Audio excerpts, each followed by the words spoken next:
ധോണിയുടെ കൂടെ 3 ദിവസം കണ്ടിന്യൂസ് ആയിട്ട് കോവിഡ് ടൈമിൽ വർക്ക് ചെയ്യാൻ പറ്റി.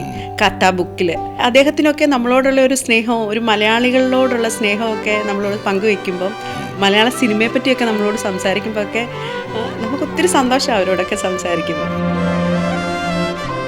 ആദ്യമായി ചെയ്യുന്നത് ടൈറ്റൻ വാച്ചിന്റെ ആഡാണ്. ഏഷ്യൻ ഗെയിംസിന്റെ വരെ പരസ്യം ചെയ്തു. ഇന്റർനാഷണൽ ഒരു ആഡ് ചെയ്തു, ഐഡിയയുടെ ആഡ്. നെസ്ലയുടെ 100 years of നെസ്ലെ എന്ന് പറഞ്ഞിട്ട് ഒരു ആഡ് ഇറങ്ങി. ഇപ്പോഴും ഞാൻ ചെയ്ത കോൾഗേറ്റ്, സാമന്തയുടെ ഒക്കെ കൂടെ ചെയ്ത ആഡൊക്കെ റിപ്പീറ്റ് ആയിട്ട് കാണിക്കുന്നുണ്ട്. പാമ്പേഴ്സ് അങ്ങനത്തെ ആഡ്സ് അല്ല. കുറേ അന്നത്തെ ആർട്ട് ഫിലിം മേക്കേഴ്സ് സ്ഥിരമായിട്ട് എന്നെ വിളിക്കുമായിരുന്നു.